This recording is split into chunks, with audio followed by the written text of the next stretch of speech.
caamsaa 2025 akkam jirtu daawwattoota keenya oduu yeroo kana isinitti himna oduu waliin Geetoo Lamaayyooti.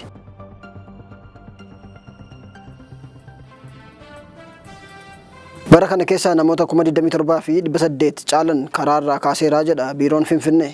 Namoota olmaa fi bultiin isaanii daandii magaalaa Finfinnee irra ta'ee kumaatamoota hedduu karaarraa kaaseeraa jedha biiroon dubartoota daa'immanii fi dhimmoota hawaasummaa magaalittii.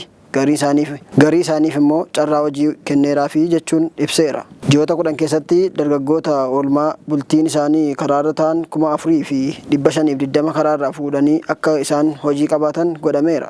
Kan hojii argatan qonnaa bunaa kan dhaabbata Medrook Itoophiyaa godina Jimmaa magaalaa Jimmaa jiru keessattidha. Biiroon dubartoota daa'immanii fi dhimmoota hawaasummaa magaalaa Finfinneetti hoogganaa seeftineetii hawaasummaa fi fooyya'insa jireenyaa obbo Biiniyaam Girmaa dargaggoonni sun misooma bunaa babbaqaa jiru keessatti buna funaanuu fi hojiiwwan wal fakkaatoo irratti carraan hojii uumamee fi jireenya isaanii fooyya'eeraa jedhaniiru. Kana malees baruma baajetaa kana keessa biirichi namoota olmaa bultiin isaanii daandii magaalaa Finfinnee irra ta'e namootni 27,802 karaarraa kaafamanii giddugala bayyaannannaa galchuun tajaajilli adda addaa kennamaafii jiraachuu obbo Biiniyaam Girmaa natti himaniiru kan jedhe Aaduudha. Isaan keessaa 26,221 dhiirota, 1,581 dubartootadha. Lammiileen Itoophiyaa biyyoota Afrikaa garaagaraa keessa hidhaa akka jiran ministeerichi beeksise. Lammiileen biyya kanaa Zaambiyaa dabalatee biyyoota Afrikaa adda addaa keessatti lakkoofsi isaanii hammi isaa sirriitti hin beekamne hidhamanii mirgi isaanii sarbamaa akka jiru odeessan qabaa jedha ministeerri dubartootaa fi hawaasummaa federaalaa. Moozaambiik qofa keessa yeroo ammaa kana namootni gara 6,000 gahan hidhaa jiru. Isaan kana gara biyyaatti deebisuuf rakkoo maallaqaa jiraachuu kan beeksisan ministeerichatti hoogganaan dhimmoota warra seeraan ala biyyaa ba'anii biyyatti deebisuu obbo Darajjee Tagibaluudha. Jara deebisuuf dhaabbilee garaagaraa wajjin dubbatamee baasiin geejjibaa barbaadamaa jira. Lammiilee seeraan ala biyyaa ba'anii biyyoota adda addaa keessatti hidhaa jiran qaqqabuu fi mirgi isaanii akka hin sarbamneef hojiin dippiloomaasii lammummaa irratti hundaa'e hojjetamaa jiraachuus dabalanii dubbataniiru. Mootummaan kan seeraan ala biyyaa bahan wayita rakkoo keessa galan argee biyyatti deebisa jiraachuu ibsanii waan barbaachisu guutee hawaasatti dabaluuf wayita hojjetaa jiru kanatti baajetni humnaan ol ta'e nutti dhufeeraa jedha ministeerichi.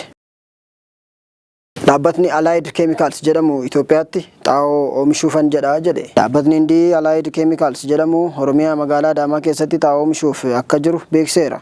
Dhaabbatichi waggaatti xaa'oo meetirik toonii 75,000 oomishuuf qophii irra jira jedha. Ijaarsi warshichaa xumuramee meeshaaleen oomishaaf oolan cufti biyya galanii jiru. Baatii 2 fuuldura kana keessa oomishni yaalii akka eegalu itti aanaan hoogganaa dhaabbatichaa obbo Raaghaaf Sheetii wabeeffatee FBCtu baase. Warshaa xaa'oo kanaaf kaapitaalli jalqabaa qarshii kitila 100 fi kitila 13 kan ramadame yoo ta'u, xaa'oo fi galteewwan isaaf oomishuuf koomishiniin investimentii Itoophiyaa irraa hayyama argachuu isaa Galaalchaa Riippoortartu gabaase. Somaalilaand biyyoonni 130 caalan akka beekamtii kennaniif gaafachuu ishee beeksifte. Somaalilaand ifatti biyya beekamtii kennitee fi hin qabaatin malee akka biyya walabaatti birmanummaa ishee erga labsattee waggaa 34 ta'eera. Beekamtii argachuuf pirezidaantonni dhufanii darban hundi xaarii taasisaa turaniiru.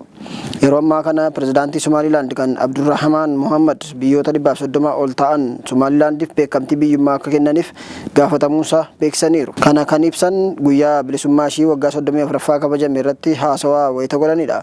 Xalayaan beekamtii gaafachuu sun gara pirezidaantii muummicha ministeerotaa nugusoota dabalatee mataa biyyoota 130 ol ta'aniif akka ergame dubbataniiru.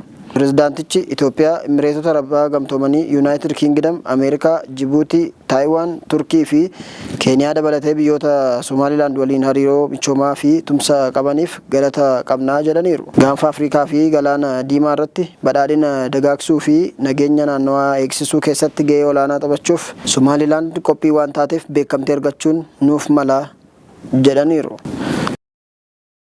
Oduu keenyataanuun ajajaan waraanaa Sudaan muummicha ministeeraa muudaniiru. Manni marees raggaasiseeraaf humna waraanaa isaan jalatti ajajamu walitti makuuf jedhanii waliigaluu kan dhaaban afaan qawwee walitti garagalfatan ajajaan waraanaa Sudaan Abdul Fattah al-Burhaanii fi ajajaan humna addaa Sudaan Mohammad Dagaloon dhiiga dhangalaasuu erga eegalanii waggaa 3 qabachuuf xiqqaamatu hafe. Jeneraalotni lamaan mootummaan Sudaan anadha jechuun kophaatti mootummaa akka hundeessan ibsaa jiru. Jeneraal Abdul Fattaan magaalaa Poorti Sudaan maddeeffatanii achirratti mootummaa ce'umsaa hundeesseeraa jedhaniiru. Jeneraal Mahammad Daagaaloon ammoo Daarfur qabatanii haa jiran malee Keeniyaa Naayiroobittidha mootummaa ce'umsaa hundeesseeraa kan jedhan. Ajajaan waraana Sudaanii fi hoogganaan mana maree birmadummaa Sudaanii anadha kan jedhan Jeneraal Abdul Fattaan nama dhaabbata mootummoota gamtoomanii keessatti muuxannoo qaban muummicha ministeeraa godhanii muudaniiru.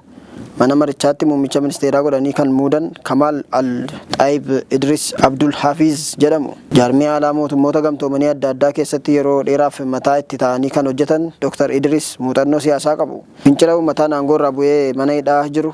Duraan pirezidaantii Sudaan kan turan pirezidaantii Omar Al-Bashir morkatanii bara 2018 keessa pirezidaantummaaf dorgomaa turan booda lubbuuf sodaatanii biyyaa ba'anii ture. Kana malees mootummoota gamtoomaniitti biyya isaanii dhaabbata bakka bu'anii ministeera haajaa alaa keessatti nama hojjetaa turanidha. Idris amma muummicha ministeeraa mana maree birmadummaa Sudaan jedhamu sana akka hooggananii heerri fooyya'ee qophaa'uuf aangoo itti kennameera. Mootummaan ce'umsaa kan jedhame sun heera biyyaa ture fooyyessuuf yaboon jeneraaltichaa irraa muummicha ministeeraa akkanaatti kennameera. Jeneraalonni amma wal waraanaa jiran lamaan bara 2021 walii galanii muummicha ministeeraa kan turan Abdallaa Hamdook erga fonqolchanii Sudaan reefuu muummicha ministeeraa argachuu isheeti.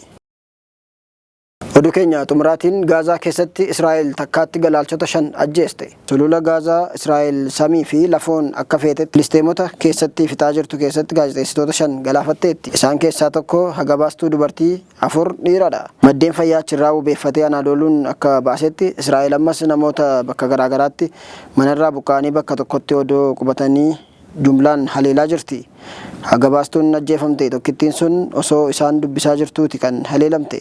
Warri kaan dhiiradha. Gaazaa weerartee duula erga irratti jalqabdee bara 2023 Israa'el isa har'aa kana dabalatee galaalchota 222 osoo hojiirra jiraniiti ajjeesteetti. Erga onkoloolessa 7 2023 Filisteemota 53,000 caalan galaafatteetti. Isaan keessaa harka guddaan haadholii fi ijoolleetu qabata. Sanbataa fi dilbatuma darbe qofa nama nagaa 153dha kan ajjeefte akka ministeerri fayyaa Gaazaa beeksisetti. Daawwattoota keenya oduu keenya irraaf qabanne kanumaan goolabneerra turtii gaarii qabaadhaa.